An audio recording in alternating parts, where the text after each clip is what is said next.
Hello అండి, అందరికీ welcome to my channel.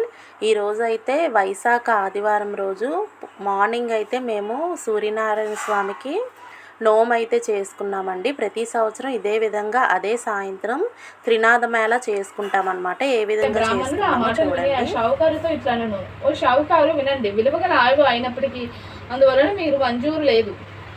ఆ రూపాయలు నేను ఇచ్చి వేస్తాను. ఆవును దూడను రెండును ఇప్పించండి అని అనగానే, ఓ బ్రాహ్మణుడా, నీకు వెర్ర పట్టినదా? విలువగల ఆవు 500 రూపాయలు పట్టుకొని పోయేదివా అని షావుకారు మనలోనే విచారించి తెలియక అన్నాను. ఈ బ్రాహ్మణుడు ఎక్కడి నుంచి వింటున్నాడో, ఆవుని ఇవ్వకపోతే నాకు అసత్య దోషము ప్రాప్తించునని అనుకుని బ్రాహ్మణుడు షావుకారు ఇచ్చివేను తీసుకుని వెళ్ళి అచ్చటి నుండి బయలుదేరి తన ఇంటికి వచ్చిన ఆవును చూడగానే బ్రాహ్మణ స్త్రీ చంద్రుని చూసిన కలువల వలె సంతోషపడినది. వెంటనే పాలు పితికి తన కుమారునకు పోసి బహు సంతోషమును పొందినది. ఇట్లు కొన్ని నెలలు పోయిన పిమ్మట ఆవు ఎటుపోయినదో కనిపించలేదు. పొద్దుపోయిన వేళ అయింది.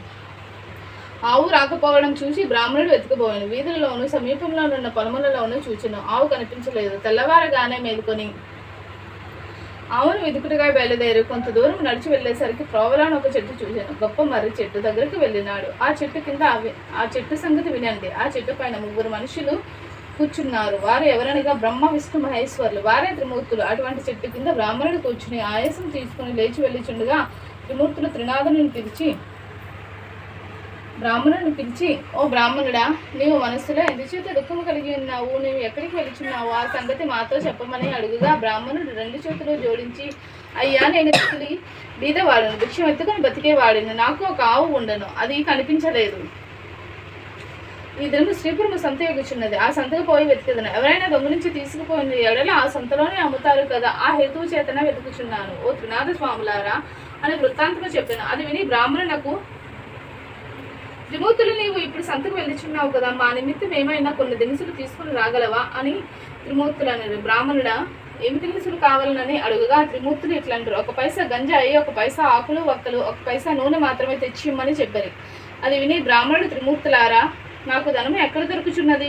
నేను బీద బ్రాహ్మణుడను, భిక్షమెత్తుకుని జీవించుచున్నాను అనగా చూచి గురువు మోచపోయాను. శిష్యుడు పట్టుకుని వెళ్ళి కూర్చుండబెట్టి ముఖముపై నీళ్లు చల్లి, అయ్యా, తమరు త్రినాథ స్వామి అపరాధులు, త్రినాథ మేళా పాడు చేసినారు. అందులకు ప్రతిఫలము మీరు నిష్ఠతో స్వామివారికి మేళా చేసిన ఎడల మీ భార్య కుమారుడు బ్రతుకుతారు అని శిష్యుడు చెప్పగా గురువు ఆ మాటలు విని 5 మేళాలు ఇచ్చుటకు ఒప్పుకొనడు. ఇంతలో భార్య కుమారుడు లేచి ఉన్నారు. త్రినాథుల మేళా భగ్నం చేసినందుకు తగు శిక్ష సమర్పించినాడు. నూనె కాలడం చెందినది. ప్రభువుల వారి పూజ కావచ్చినది. గంజాయి ధూపము సమర్పించి ఆకులు వక్కలు వేయవలన.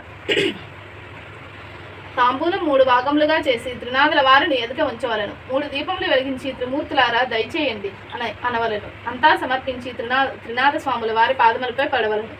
అందరూ నిర్మలమైన మనస్సుతో కూర్చుని కథ వినవలను. ప్రసాదమును అందరూ సేవించవలను. ఈ విధముగా త్రినాథులను పూజించి తరించండి. ఇట్లా ఈ కథను నేత్రదాసు చెప్పి ఉన్నారు.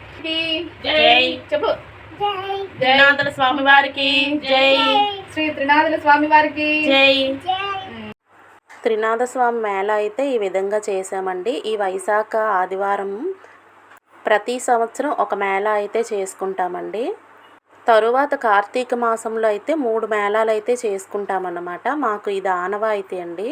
ఈ విధంగా చేసుకుంటామన్నమాట. ఈరోజైతే ఈ పూజలన్నీ ఇలా కంప్లీట్ అయ్యాయండి. మాకు త్రినాథ మేళాతో అయితే కంప్లీట్ అయ్యింది.